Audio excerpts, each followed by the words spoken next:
On the night of May 1st, 1945, deep beneath a burning Berlin, a man who had spent 12 years shaping the beliefs of an entire nation made a series of decisions that no one around him could fully explain.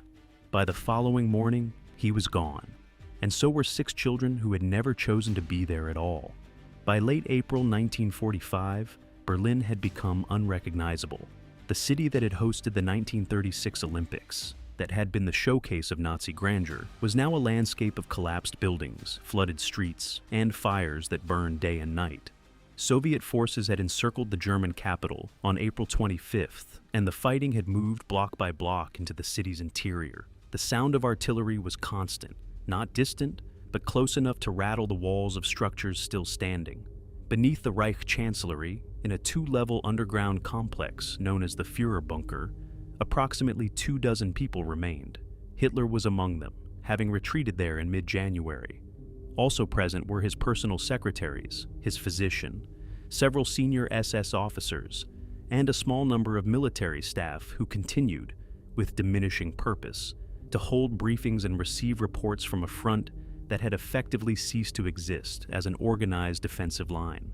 And there was Joseph Goebbels, Reich Minister of Public Enlightenment and Propaganda, the man responsible for controlling everything the German population had seen, heard, and read for more than a decade. He was 47 years old. He had brought his wife, Magda, and their 6 children, Helga, 12, Hildegard, 11, Helmut, 9, Holdine, 8, Hedwig, 6, and Heidrun, 4, into the bunker on April 22nd. The same day Hitler had publicly acknowledged for the first time that the war was lost. The decision to bring the children into the bunker was Magda's, though it was made with Joseph's full agreement. Both had concluded in the days prior that Germany's defeat was total, and that life afterward, life in a world where the Nazi state no longer existed, was something they were unwilling to face. Magda had made this position known to those around her. Several bunker survivors later recalled that she spoke of it with a directness that left little room for misinterpretation. She had also concluded, in a decision that would later be described by historians and psychologists as one of the most disturbing acts of the entire Nazi period, that their children would not survive them. The children were not told this. They were brought to the bunker under the explanation that they were going somewhere safe. What the bunker itself looked like in those final days, and what the people inside it were actually doing while Berlin collapsed above them, is something that very few first-hand accounts captured in detail. But several did survive. The Führer Bunker was not a comfortable place. Built in 2 stages beneath the Reich Chancellery garden, it consisted of roughly 30 small rooms connected by narrow corridors. The air was recycled mechanically and carried a persistent smell of diesel from the generators that kept the lights running. The walls were concrete, the ceilings low. Every surface vibrated when Soviet artillery shells landed close overhead, which, by late April 1945, was almost constantly. The upper level of the bunker housed various staff and service areas. The lower level, the Führer Bunker proper, contained Hitler's private quarters, a small conference room where daily military briefings had continued until they became meaningless, a map room, and a series of rooms occupied by the senior figures who had chosen to remain. Goebbels and his family had been assigned quarters on the upper level. The children shared rooms designed for a single occupant. They had been brought books, games, and some familiar possessions from home. The youngest, Heidrun, was 4 years old and too young to understand anything about the situation. The oldest, Helga, was 12, old enough to notice that the adults around her were behaving in ways that did not correspond to reassurance. Several of the bunker's surviving occupants, those who escaped in the final days, later provided accounts of what the atmosphere was like during this period. Traudl Junge, one of Hitler's secretaries who survived and later gave extensive testimony, described the bunker during the last week of April as a place in which normal time had dissolved. People ate at irregular hours. They slept when they could. Military briefings continued to be held, but by the final days they were formalities. Reports were received, positions noted on maps, and nothing changed because there was nothing left to change. Alcohol was consumed in significant quantities by many of the bunker's occupants. The SS guards stationed at the various checkpoints through the bunker levels had access to stockpiled supplies. Some of the staff officers had, by the final days, largely ceased to pretend that the briefings they attended had any operational meaning. Goebbels himself was described by those who saw him during this period as composed, almost unnaturally so. He had always been the most articulate member of Hitler's inner circle, the one most capable of constructing a coherent public argument for any position the regime required. In the bunker, that capability had nowhere to go. The radio broadcasts had become intermittent. The newspapers had stopped being produced. The propaganda apparatus that Goebbels had built and operated for 12 years had gone silent in the city above. He spent time in his quarters with his children. He read to them. He wrote in his diary, entries that were among the last in a diaries project he had maintained since the 1920s, and which, after the war, became one of the most extensively studied personal records of the Nazi leadership. He attended the briefings. He had conversations with Hitler that several bunker survivors noted as more personal and less formal than the typical command structure interactions. The conversations of two men who had worked together for more than 20 years and who now had nowhere left to go. And he waited, what he was waiting for, and what he believed was still possible, even in those final days, is something that requires understanding the particular way Goebbels had always thought about history and catastrophe. Throughout his time as propaganda minister, Goebbels had demonstrated an unusual capacity for self-persuasion. He was not a simple manipulator who cynically constructed messages he privately disbelieved. The historical record, his diaries, his speeches, the testimonies of those who worked with him, suggests that Goebbels genuinely inhabited the ideological framework he promoted, even as that framework collapsed around him. By late April 1945, the belief he had fastened onto was a historical analogy. During the darkest period of the 7 Years' War in the 18th century, Frederick the Great of Prussia had faced what appeared to be total defeat, encircled by enemies, his territory ravaged, his resources exhausted. Then, in January 1762, the Russian Empress Elizabeth died, and her successor withdrew Russia from the coalition against Prussia, transforming the strategic situation entirely. Frederick survived. Prussia survived. The analogy had become, in Nazi inner circle conversation, something close to an article of faith. When Franklin D. Roosevelt died on April 12, 1945, Goebbels had been among those in the bunker who responded with something close to euphoria. Roosevelt's death was, in their reading, the equivalent of Elizabeth's, the miracle that would fracture the Allied coalition and open a path to a negotiated outcome. Goebbels had called Hitler with the news personally, and the reaction in the bunker was described by multiple witnesses as celebratory. It did not produce the result they anticipated. The Allied coalition did not fracture. The Soviet advance did not pause. Within 2 weeks of Roosevelt's death, Soviet forces were inside Berlin's city limits, and the military situation was beyond any political rescue. By April 29th, the day before Hitler's own death, and 2 days before Goebbels's, the Frederick the Great analogy had been quietly abandoned. There was no longer a framework of belief to sustain it. What replaced it, in Goebbels' documented thinking in those final days, was something starker. A conviction that remaining loyal to Hitler and to the Nazi project through its total destruction was itself the meaning that remained. Survival, in this thinking, had become beside the point. His diary entry from April 29th, one of the last he made, does not contain plans for escape or negotiation. It does not describe doubt or reconsideration. It describes a man who has made his decision and is at peace with it. Several historians who have studied the final diary entries have noted that the writing style is notably calm, more so than entries from earlier periods of the war, when the pressure of managing a failing propaganda system produced passages of visible frustration and anxiety. On April 30th, 1945, the situation in the bunker changed irrevocably. What happened that afternoon would set in motion the final sequence of events and force Goebbels to act on everything he had decided. Adolf Hitler died in the afternoon of April 30th, 1945. He was in his private quarters in the lower level of the Führer bunker. Eva Braun, whom he had married the previous day, in a brief civil ceremony conducted in the bunker's map room, died alongside him. The bodies were carried up through the bunker's emergency exit into the Reich Chancellery Garden, where, following Hitler's own prior instructions, they were placed in a shallow pit and set alight with petrol. Soviet artillery continued to fall on the surrounding area throughout.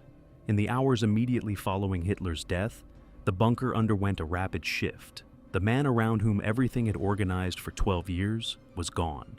The question of what to do next, practically immediately, fell to the senior figures who remained. Martin Bormann, head of the Nazi Party Chancellery, attempted to send a message to Admiral Karl Dönitz, who Hitler had designated as his successor in his political testament, dictated the previous day. Dönitz was in northern Germany and received the notification that Hitler had died later that evening. Goebbels was present through all of this. In Hitler's political testament, he had been named Reich Chancellor, the head of government in the state that no longer existed and never would. He had also written his own addendum to Hitler's testament, in which he stated his intention not to leave Berlin and not to abandon his Führer in his final hours. That addendum had been written before Hitler's death. By the time the afternoon of April 30th arrived, the intent it expressed was already committed. In the hours after Hitler's death, Goebbels made one documented attempt at contact with the Soviet forces outside.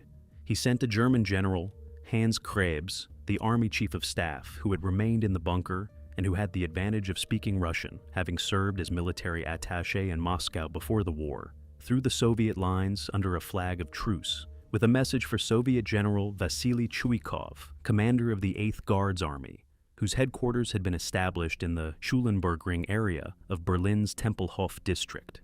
Krebs crossed the front lines in the early hours of May 1st, 1945. The meeting with Chuikov lasted several hours.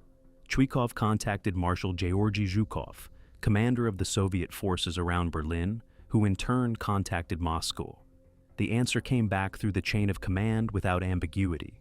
The Soviet position was unconditional surrender. There would be no temporary ceasefire, no negotiations, and no arrangement short of complete capitulation of all German forces. Krebs returned to the bunker with this answer sometime in the morning of May 1st. Goebbels received it. He consulted briefly with Martin Bormann and with the remaining military officers. The negotiation option, which had been, by any objective assessment, always unlikely, was closed. He knew what it meant, and it changed nothing about what he had already decided to do. What happened next, in the early hours of May 1st, involving the 6 children, is the part of this story that has been most carefully documented, most discussed, and most difficult to account for in any ordinary moral framework. The 6 Goebbels children had spent approximately 9 days in the bunker by the time May 1st arrived. During that period, they had been cared for primarily by their mother and by a nurse, Käthe Hübner, who had accompanied the family. The children attended to a degree of routine, meals, rest periods, limited activity in the confined space, that was sustained by the adults around them with deliberate effort. Helga, the eldest at 12, had reportedly expressed fear and distress during the final days. Several bunker survivors later recalled that she seemed to understand, at some level, that the situation was not what she had been told. The younger children had less awareness. Helmut, 9 years old, had reportedly asked questions about when they would be going home. Magda Goebbels' state of mind during this period is documented through several sources. Her own handwritten letter to her son from a previous marriage, Harold Quandt, who was then a prisoner of war in Allied captivity, the accounts of bunker survivors who interacted with her, and a brief filmed recording made in the bunker sometime in mid-April, in which she appears composed but visibly strained. In her letter to Harold, written in the bunker and delivered through a courier who escaped before the end, she wrote of her reasons for remaining and her belief that life in a world without National Socialism held no meaning. She made clear that she had made her decision. On the evening of May 1st, the children were given what bunker survivor accounts consistently describe as a sedative, administered by Dr. Helmut Kuntz, a dentist attached to the SS medical staff, and Dr. Ludwig Stumpfegger, Hitler's personal physician. The sedative was mixed into food or drink. The accounts of exactly who administered what differ in certain details across the various survivor testimonies, and the question of the precise sequence of events has been examined by historians over many decades. What is established by the physical evidence and the consistent testimony of multiple witnesses is that all 6 children were placed into their beds in the bunker and did not wake up. Magda Goebbels was present. What she experienced in those hours is not fully documented because she did not survive to describe it, and the accounts of others present are partial. What she wrote to Harold in her letter, composed before this night, described her love for all her children and her inability to envision their futures in a world she was convinced would be intolerable. The nurse Kata Hubner was not present when it happened. She had been sent out of the relevant area. She survived the fall of Berlin and gave testimony about the period she had spent with the family in the bunker, which remains one of the most detailed first-hand accounts of the children's time there. After the children came the next decision, and the final sequence of events that would close the story of one of the most powerful propaganda ministers in history. What Goebbels and his wife did in the Reich Chancellery Garden on the evening of May 1st was witnessed by at least 2 people who survived. Sometime in the late evening of May 1st, 1945, the exact time varies across different accounts, with estimates ranging from approximately 8:30 to 9:30 in the evening. Joseph and Magda Goebbels walked up through the bunker's emergency exit into the Reich Chancellery Garden. The garden at this point was exposed to Soviet fire and had been used earlier that day for the burning of Hitler's and Eva Braun's remains. The pit was still visible. Parts of the garden were on fire from incendiary shells. The noise of the battle for Berlin, now in its final stages, was immediate. 2 SS orderlies, Rokas Misch, who was a switchboard operator, and one of the last remaining bunker staff, did not witness this directly, but other accounts from men who were in or near the garden area provide the available record. Günther Schwegermann, Goebbels' personal adjutant, was present and survived the fall of Berlin. His testimony, given to Allied investigators after the war, described what happened in the garden. According to Schwegermann's account, both Goebbels and Magda died in the garden from gunshot wounds. An SS orderly assisted. Schwegermann then followed prior instructions, given by Goebbels himself, to pour petrol over the bodies and set them alight. The fire in the garden was limited by the conditions, and when Soviet forces reached the Reich Chancellery Garden the following day, the remains were found in a partially burned state. The Soviet soldiers who discovered the remains on May 2nd, 1945, documented their findings in reports that were later made available. Soviet intelligence, specifically the unit known as SMERSH, conducted an investigation of the bunker and the Chancellery area in the days following Berlin's fall. The bodies were examined by Soviet military doctors. Photographs were taken. The identification of the remains as those of Goebbels and his wife was made through physical characteristics. Goebbels' well-documented physical appearance, including his height, build, and the effects of a childhood illness that had left him with a shorter left leg, making identification straightforward. The 6 children were found in their beds in the bunker by Soviet forces on May 2nd. They were dressed in white nightgowns. They had not been moved. The Soviet investigation of the bunker in the days that followed uncovered a scene that their investigators found difficult to process, not because of what they expected, but because of what they didn't. What they documented over the next several days built the factual foundation for almost everything historians have worked with since. When Soviet forces entered the Reich Chancellery complex on May 2nd, 1945, the day Berlin formally fell, the bunker had been largely abandoned. The majority of those who had remained in the final days had attempted to break out through Soviet lines in small groups on the night of May 1st, following a decision made by the senior SS and military officers remaining after Goebbels' death. Some of these escape attempts succeeded in reaching Western Allied territory. Most did not. Rokas Misch, the switchboard operator, remained at his post until Soviet soldiers entered the bunker and he was taken prisoner. He was held in Soviet captivity for 9 years before being repatriated to West Germany. His memoir and interviews, given over several decades before his death in 2013, provide the most extensive first-hand account of the bunker's final days from someone who was physically present throughout. The SMERSH investigation of the bunker was thorough. Soviet investigators cataloged the contents of the rooms, examined documents that had not been destroyed, and gathered physical evidence related to the deaths of the various individuals who had died there or in the immediate vicinity.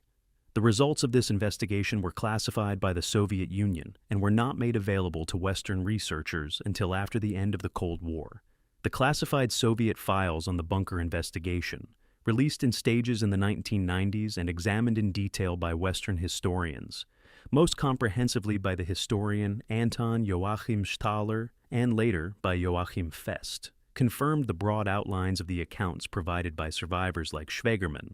They also provided physical evidence that helped resolve several disputed questions about the precise manner and timing of the deaths. One element of the Soviet investigation became the subject of significant historical controversy in the decades that followed.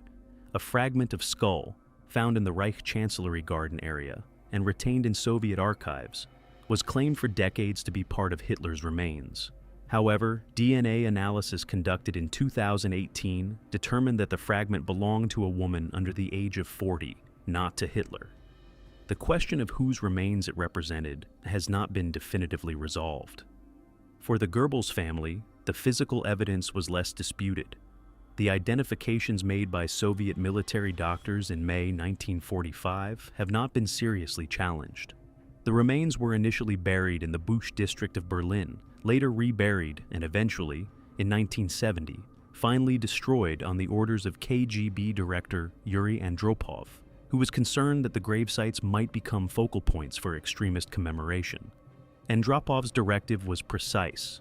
The remains were to be exhumed, burned, and the ashes scattered in a river so that no identifiable location would remain. The order was carried out on April 5, 1970, near the town of Schönebeck on the Elbe River. After that date, there was no physical site associated with either Joseph or Magda Goebbels or their children anywhere in the world. But the story of Joseph Goebbels does not end with what happened in the garden on May 1st. The machine he had built, the propaganda apparatus, the techniques, the understanding of mass communication that he had developed and weaponized did not die with him. And its legacy is something that historians and media scholars have continued to examine ever since. Joseph Goebbels had taken control of German public communication in March 1933, when Hitler appointed him head of the newly created Reich Ministry of Public Enlightenment and Propaganda. He was 35 years old. Over the following 12 years, he had constructed something that had no direct precedent in the modern world. A total communication apparatus that controlled radio, film, newspapers, theater, music, visual art, and public events across an entire industrialized nation. The techniques he developed were not invented from nothing.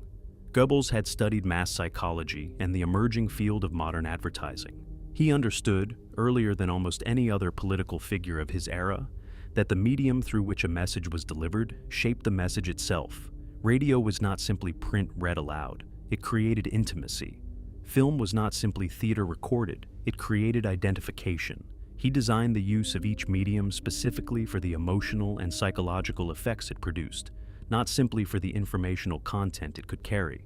The mass rallies at Nuremberg, elaborate choreographed events designed by Goebbels in close collaboration with architect Albert Speer, were not primarily political gatherings. They were experiences, calculated to produce specific emotional states in the participants and specific visual impressions in those who saw them on film.